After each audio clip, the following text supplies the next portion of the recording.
자, 관심을 모으는 서울시장 보궐선거 단일화 후보가 속속 확정이 되고 있습니다. 먼저 범여권부터 살펴보겠습니다. 더불어민주당 박영선 후보와 열린민주당 김진애 후보와의 대결이었는데요.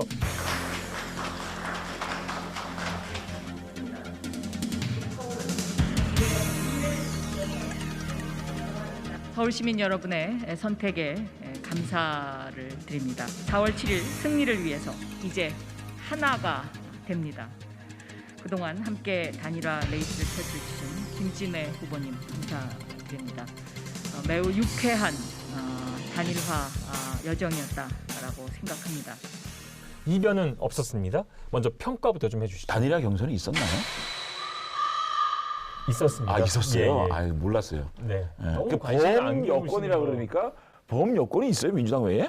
예, 지금 범여권 아, 있구나. 단일화 과정이 그러니까 있었고요. 그런 과정이 있어가지고 여론조사로 했나요? 아니면은 뭐 당원 투표로 했나요? 뭘로 했나요? 뭐 당원 여론조사 다 아, 했고요. 그래 몰랐어요. 네. 아, 단일화 했는지. 예상대로 예. 박영선 후보가 압도적으로 이제 승리를 했습니다.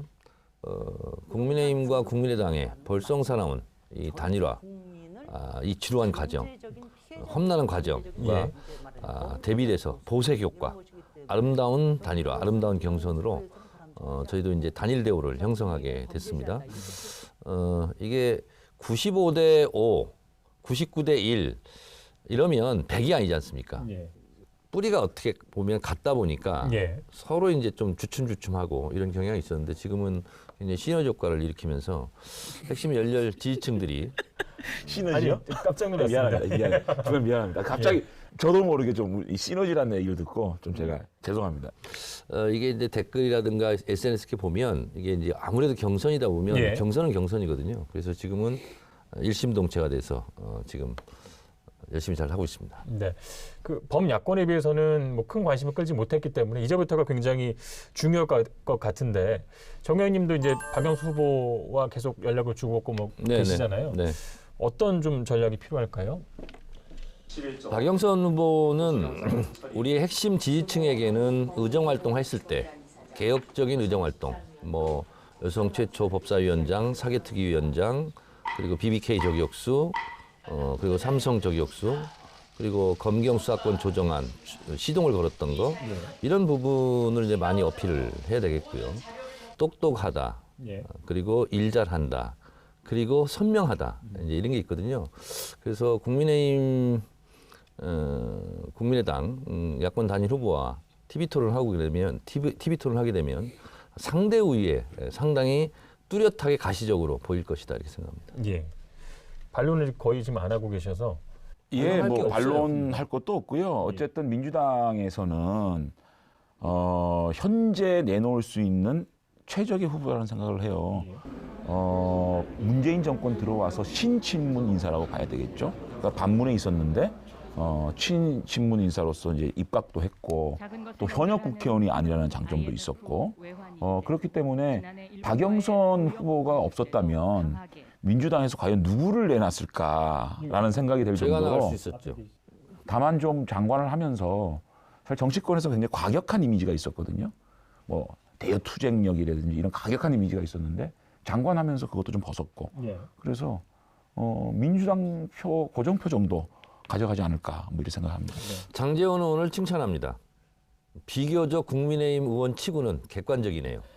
그렇죠. 그러니까 네. 합리적이고. 민주당 골수 지지층 외에 확장력은 좀 없겠지만 예. 그 표는 다 모을 수 있는 후보가 아닌가. 그 말에 대해서는 칭찬을 하지 않겠습니다.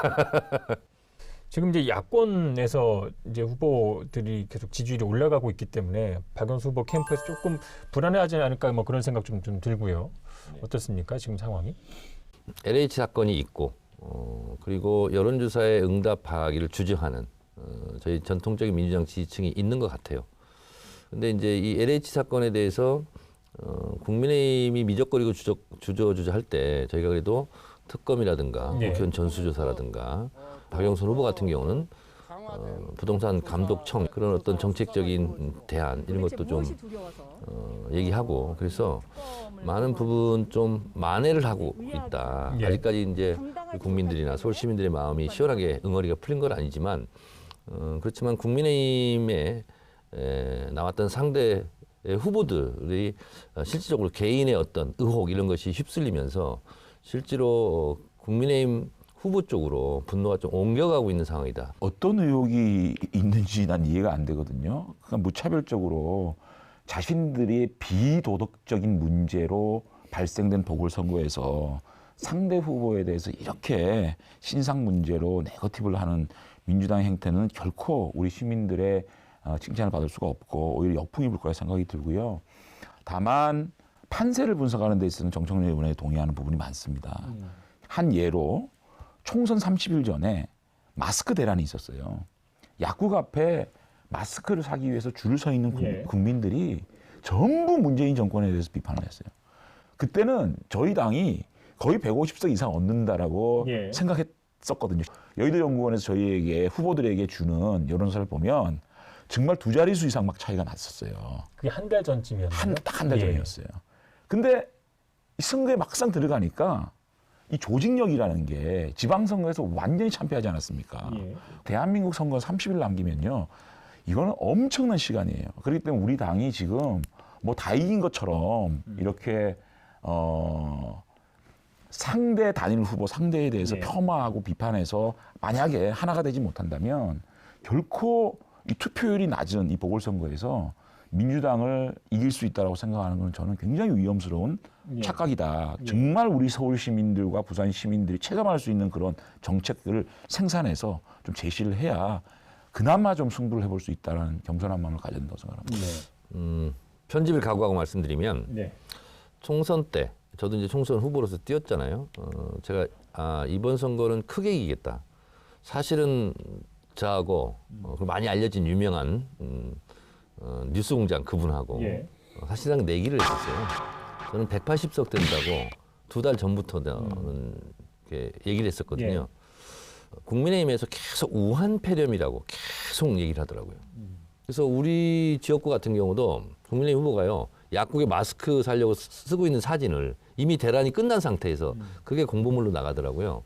그래서 저희가 농담으로 외세가 개입했다라고 할 정도로 그런 상황인데 국민의힘은 계속 그 프레임으로 가더라고요. 그래서 저는 크게 이길 줄 사실 생각했었거든요. 이번 선거를 마치 LH 선거로 치르겠다라고 하는 순간 또 다른 변수가 다시 나타날 수 역풍을 맞을 수 있다. 있다. 이렇게 생각을 합니다. 예. 그 역풍을 맞았다기보다는 그런 분위기를 통해서 저희에게 반사적인 이익들이 잠시 왔거든요. 네. 거기에 조금 취해가지고 공천이라든지 이런 것들에 대해서 너무 실수를 많이 했단 말이죠. 막말 파동도 있었고 그래서 조금 저희들이 선거에서는 무조건 긴장을 풀면 진다 이렇게 생각하는 게 맞을 거예요. 또 말조심도 그렇죠. 해야 되고요.